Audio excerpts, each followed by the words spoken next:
dirty little coward that shot Mr. Howard, and they laid Jesse James in his grave. Was a Saturday... Just throwing me softly word about Granny. What's she doing? Nothing. Just sitting in the kitchen, rocking and staring at the wall. She won't talk to nobody nor say hi to her. Yeah, I noticed Granny kind of drooping this morning. I reckon she misses Pearl. But them two was always scrapping. I reckon that's what she misses. You know, Granny's a lot like that band of yours, Ellie. She loves scrapping. That's the truth. Used to pleasure her considerable to throw Aunt Pearl out of her kitchen. Yeah, Granny don't want no one cooking in there except her. Jethro, I think you just come up with an idea. I did? What was it? Ellie will go out there and act like she's going to fix up a mess of victuals. That'll get Granny's hackles up. You take care of her for me, Jethro. Now, Ellie Mae, I know it's against your nature, and I know how much you love your Granny. But for her own sake, I want you to try to be real spiteful. Try to get her riled up. Do it, Paul. Hey, Uncle Jed, can I go too? After all, it was my idea. Oh, wasn't it? Yeah, Jethro. And take that bandy along with you. Ain't nothing riles Granny more than chickens in the kitchen.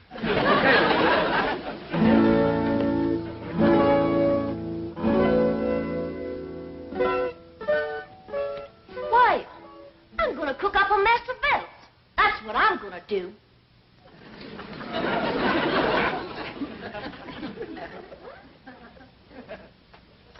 I'm going to get out every pot and pan in this here kitchen, and I'm going to whop up the doggonedest meal anybody ever tasted.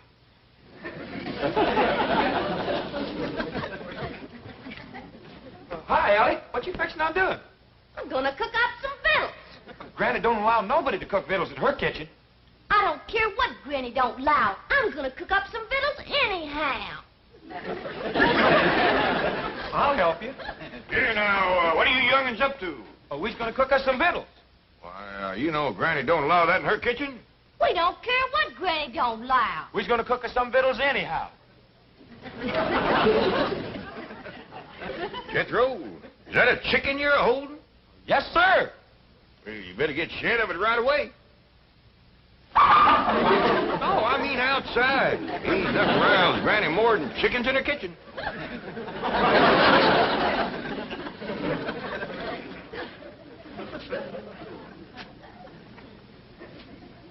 This is worse than I thought. Don't nothing rile her up. We gotta try harder. Ellie Mae, what you figuring on cooking? Grits. Grits? Why, your Granny just cooked a mess of grits last night. I know, Paul, but them was the worst mess of grits anybody ever cooked. Well, heck, I ate 4 great big heaping books. Ellie Mae Clampett, what a spiteful, riling thing to say about your Granny's cooking. Child is right, kid. I can't do nothing no more.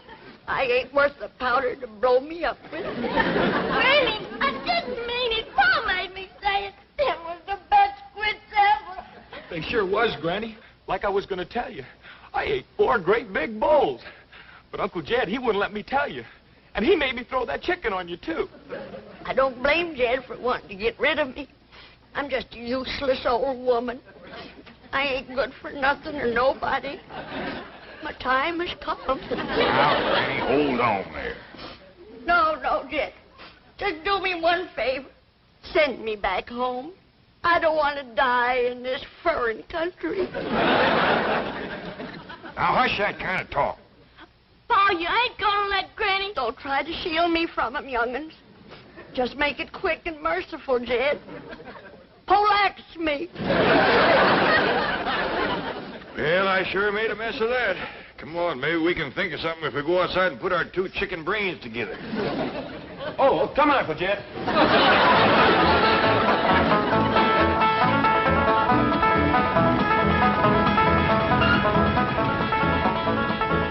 You wait here. I'll go and see Mr. Drysdale. I asked Miss Jane to come to supper, too. Mr. Drysdale, look who's here.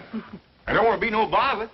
Well, it's always a pleasure to see you, Mr. Clampett. Sit down, sit down. Thank you. Well, now, what can I do for you? Well, I got a little problem. You know, your problems are my problems. What's troubling my favorite depositor?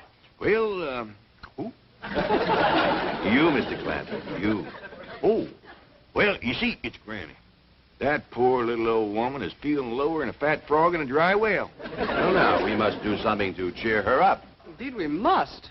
You see, back home, we just have a bunch of neighbors in and have us a do. Ain't nothing pleasures Granny more than doing for folks. Doing? Yeah, you know, womping up a big feed, tapping a keg of her cider, seeing everybody has plenty to eat and drink and has a good time. Well, can't Granny do that here? Well, you folks is about the only ones we know. We'll be happy to come. Just say when. Well, I reckon the sooner the better. How about tonight? Well, I'll be right neighborly. Miss Drysdale in town? Yes, she is, and she'll be delighted to come. Delighted. I would rather face the firing squad. Honey bun, please. I cannot picture myself with my fine old Boston background sitting down to dine with those prehistoric hillbillies. Milburn, I have told you repeatedly I will not mingle socially with the Clampetts. And I have told you repeatedly that their money is the pillar of this bank. Money isn't everything. Only if you have plenty, which you will not unless you go to Granny's dinner because I will cut off your allowance. You won't. Blimey. You brute. Associating with Jed Clampett has made you the same kind of a man that he is. Oh, no, Margaret. If I were the kind of man Jed Clampett is, I wouldn't waste time talking. Oh, no. I would put you across my knee and paddle your fine old Boston background. Chief, Mrs. Drysdale, this is indeed a red-letter day. Guess who has just landed on the roof? Well, it's a little early for Santa Claus. No, indeed. It's our distinguished chairman of the board, Mr. Martin Van Ranserhorst. What? Well, I thought he was on the world cruise. No, he's anchored his yacht off Balboa and helicoptered in to see you. Mr. Van Ranserhorst. Marty Milburn, call me Marty. You know Mrs. Drysdale. Oh, yes, of course. Congratulations. Congratulations for what? Well, I think you should be the first to know I'm elevating your husband to the board of directors. Board of directors? Nice, Simon. Yes, well, he deserves it. Any man that can land the Clampett account is my kind of banker. And I want the two of you to celebrate with me having dinner on my yacht. Oh, thank you. We'd be delighted. I have a new French chef that's a genius. Every meal is an adventure. Sounds marvelous. But, darling, have you forgotten that we're dining with the Clampetts this evening? Oh, well, don't worry about that. I'll call it off. Oh, no, we won't. There's one man I want to meet, J.D. Clampett. Business genius. Financial wizard. Shrewd, calculating, incisive. Mr. Clampett? Who told you Mr. Clampett was that kind of a man? You did. I did? Yes, right after you landed the account. Oh, then, yes. Well, he's still the same kind of man, isn't he? Of course, certainly. He's Crude. What was that? shrewd. Thank you, Margaret. That's just the word I was looking for. Come on, dear. I'm sure you want to rush out and buy yourself a new wardrobe to celebrate your husband's promotion. I'm doubling your allowance. Milton, now you see what trouble mingling with the lower classes can bring. What do you intend to do? Just what any decent, sensible man would do who has lied his way into trouble. I'm going to lie my way out. Oh, Mr. Van Ranselhoff. Marty. Oh, yes, Marty. Well, the Clampetts won't be able to have dinner with us on your yacht. Oh, why not? Well, it was foolish of me to forget this, but they're rather susceptible to seasickness, sort of a family characteristic. Well, that's ridiculous. They won't get seasick on my yacht. Compared to mine, the Vanderbilts have a rowboat. The whole dining saloon is as solid as this building. Just being near the ocean upsets them. Yeah, what a shame. I was going to fly the entire Lido de Paris show down from Las Vegas. Entire company, a little entertainment during dinner. What's a meal without some atmosphere, huh? Just one of those things. Now, I'll tell you what you do. Jane, charter me a jet, see? We'll fly everywhere to Hawaii, have a little luau, everywhere, moon or mama. The hula, you do the hula? It'll be a ball. I'm sorry, they're also subject to air sickness. You just can't have an ordinary dinner for a sophisticated man of the world like J.D. Clampett. Sophisticated man of the world? That's what Milburn says. Bon vivant, international financier. Those were your exact words. They were? Oh, they were, yeah. I'll tell you what, I haven't done this in years. Jane, get charter a train, see, and I'll get the galley crew and the chef. We'll have an orchestra in the club car. Dinner on the train and dessert in San Francisco. Should be $1 million less. Last time I did this was between Paris and San Moritz. Had everybody dressed as Swiss yodels. Oh! St. Bernard dogs running with kegs of brandy under the neck. Bow, wow, wow. I tell you, the Duke and Duchess, it really was embarrassing. What's the matter? They get train sick, too. Well, how do these people travel? In space capsules? Just don't stand there. Come up with an idea. I'm racking my brain, believe me.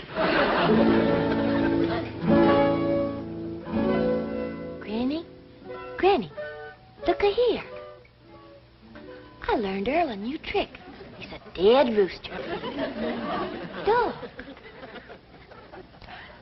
Just put his bows in a pine box and send us home for burying. He ain't really dead. He's just playing.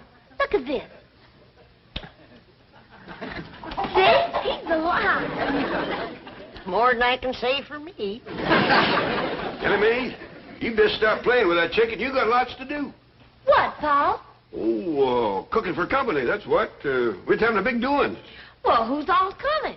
Well, Miss Hathaway, Mr. Drysdale, Miss Drysdale, I don't know who all. Well, what'll I cook? Well, the fanciest spread ever. Jethro's out right now getting some fresh victuals. I reckon you can start heating the water for the owl soup, and I'll go down to the cellar and fetch up some salted possum. Hold on, everybody. If we's having a do, I'm gonna do the doing. Now, man, get this chicken out of here. Nothing riles me like chickens in my kitchen. And the rest of you scat, too. Ellie Mae, you set the table in the fancy eating room. Jed, you go cut me some fresh greens.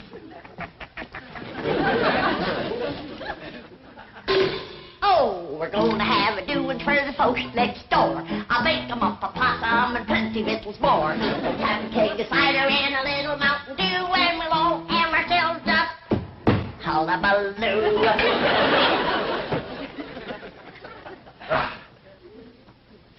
Look, there's a place out here called the Coliseum, isn't there? Yes, it's a stadium. Oh, good. We'll hire it for the night. Tell you what, we'll have a Roman bacchanal, see? All the guests will wear togas. They'll have laurel wreaths in their hair. Marty. Yes? I don't think you can get the Coliseum on such short Well, I'll notice. tell you what, we'll get Grauman's Chinese. That's the theater. Rent the theater, you understand? Have all the guests dressed in kimonos, and we'll have dinner out in the forecourt. Oh, and by the way, Jane, get me some fresh cement. I'll bet you Jed Clampetts never put his footprints in wet cement while eating fried shrimp. Well, tell you the truth. Oh, I know what you're going to say. That's the trouble with fellas like Clampett and me. We've been everywhere. We've done everything. There just are no new thrills. Yeah, that's probably why the Clampetts are such a secluded family. They never go out. Say, by the way, you're going there for dinner tonight, aren't you? Well, yes, but... Jane, call them and ask if I could impose on their hospitality. I just got to meet the Clampetts. No, don't call. Well, why not? Well, they don't like to talk on the telephone. Now, I'll go up there in person and speak to them on your behalf. Oh, good boy, good boy. Look, just in case, I better get a date for tonight. Get me Liz Taylor on the telephone. I believe she's in Europe. Judge of Gabor. Married? Paula Bridgerton married. Susan Hayward married. Jane Mansfield married. Jane Hathaway. Single. Who is she? Yours truly. Yeah, Shirley MacLaine married. Mr. Van Ranserhoff, I think I should tell you that I already have an invitation to the Clampetts for dinner tonight. We are very good friends. Very close. Really? Listen. Oh, would you mind turning around?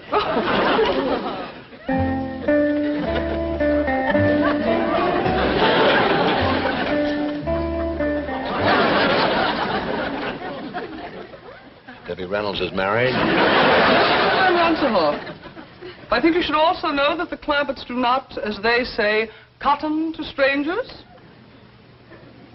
Miss Hathaway, let me say that you have a date for this evening. Jolly good. But, a word of caution. The fact that I have appeared eager might lead you to believe that I am a girl with whom you could take liberties. Nothing could be further from the truth. I permit no familiarity on the first date. Bless you, my girl. I can't tell you how sorry I am, Mr. Clampett, but you see, Mr. Van Ranselhoff is my boss. Well, bring him along. Granny's got plenty of possum, grits, and owl soup. Well, I'd love to bring him, but he has dinner planned on his yacht, and I have to do what he wants. I'm terribly sorry. Well, so am I. Poor Granny is going to be like a mule kick to her. Well, tell her we'll come tomorrow night or tomorrow morning for breakfast if she likes, but tonight I have to be with Mr. Van Ranselhoff. Well, I understand. Thank you, Mr. Clampett. Thank you very much.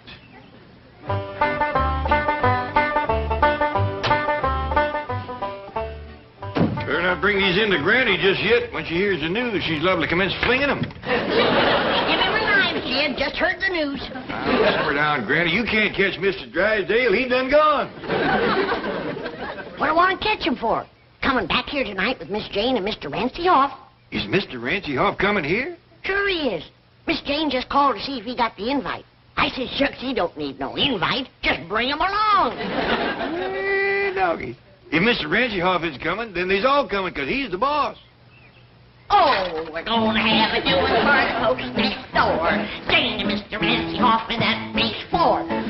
Take a cider and a little Mountain Dew, and we'll all have ourselves a hullabaloo.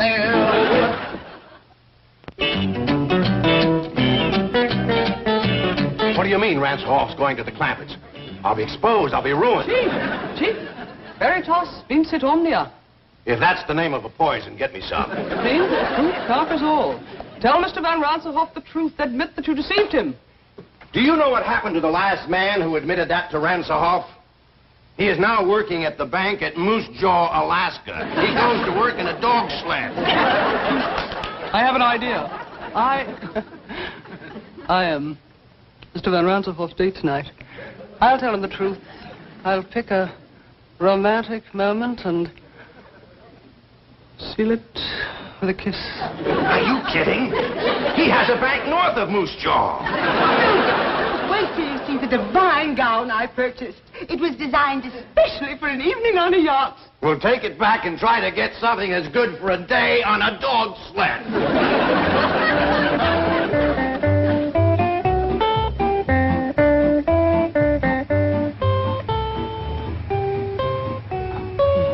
Say, what a place, huh? A veritable palace. I hope this isn't one of those dull, stuffy, formal parties, you know. Last week I went to one at Buckingham Palace with the liveried servants and the protocol. Not a laugh all evening. Well, I doubt very much it will be formal. On the contrary, Oh, don't tell me. I love surprises. Elsa Maxwell gave me a surprise party last month at the Waldorf Astoria. Converted the main ballroom into Sahara Desert. Sand dunes and camels, real camels. Everybody came as chic. She came as a belly dancer, and I was Lawrence of Arabia. Oh, what a laugh.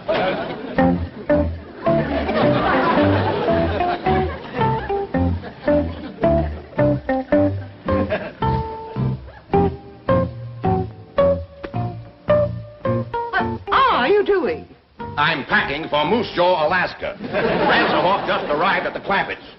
Surely you're exaggerating the situation. Margaret, one look at those hillbillies and I'm an Eskimo. Lady Clampett, may I present Mr. Martin von Ranselhoff? How do you do? Hey, they just call me Jed, and this here's Granny. Pleasure to know. How do you do? This is fabulous. No, this is Ellie. My daughter, Ellie Mae. Howdy there. Say, I got a rooster that plays dead. You want to see him? All right, Mae, let's wait till later to show off your critters. This fine young fella here is my nephew, Jethro. Howdy, Mr. Ranselhoff. He's my cousin Pearl's boy. We're right proud of Jethro. He's going to graduate from the 5th grade this year. Congratulations, young man. Well, thank you. Well, let's all go sit in the parlor while Granny pulls the bung on a keg of cider. Jane, this is marvelous, simply marvelous, and what a surprise. Who would think that a stuffy millionaire like Clampett would come up with a hillbilly party? The man is a genius, and those accents, they must have been practicing for weeks. Longer than that. Yes, when do they start the hoedown or the square dance or whatever they're going to do? Oh, excuse me, Mr. Ranselhoff. Marty. Well, come on, Marty. Once Granny pulls the bung on that cider, it evaporates awful fast. Look, we'd like to get in the spirit of the party. Have you got any more clothes like the one that you're wearing? Sure. Ellie Mae, Jethro. Take these folks upstairs and get us some party clothes. Sure.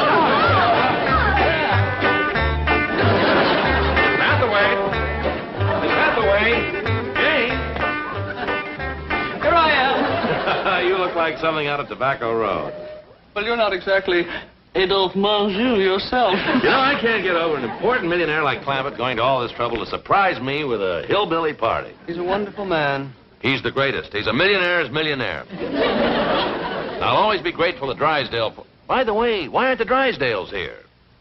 Well, that's rather a long story, Mr. Van Ransenhoff. Call me Marty the way Clampett does. That kills me. Well, Marty. Mr. Drysdale thinks you're going to transfer him to your bank in Moose Jaw, Alaska. Moose Jaw, Alaska?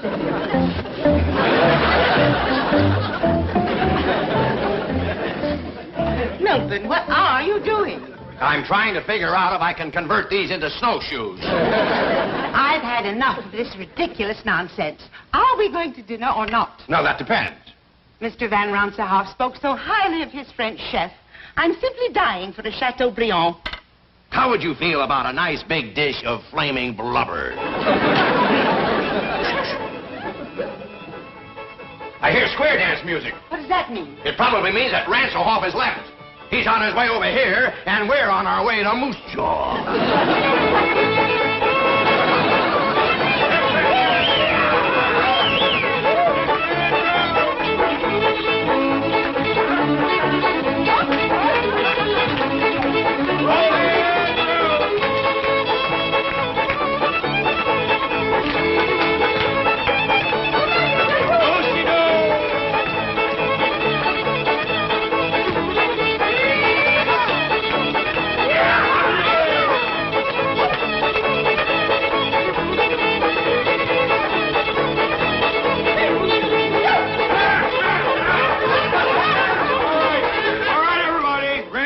Can't wait no longer for the Drysdales. Her owl soup and chicken fried hawk is getting cold. This way to the fancy eating room.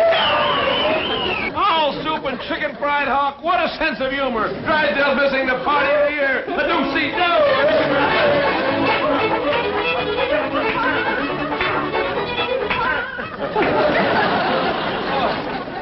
Dinner in the billiard room. This is priceless. Now, before we all sit down, there's a couple things I better explain to you, Marty.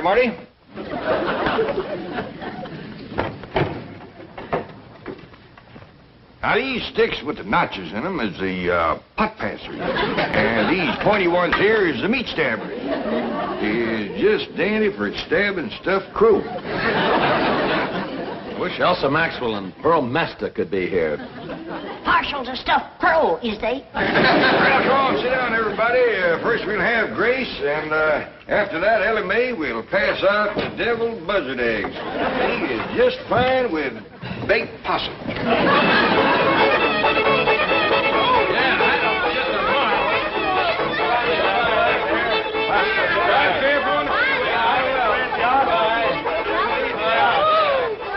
I tell you, fabulous.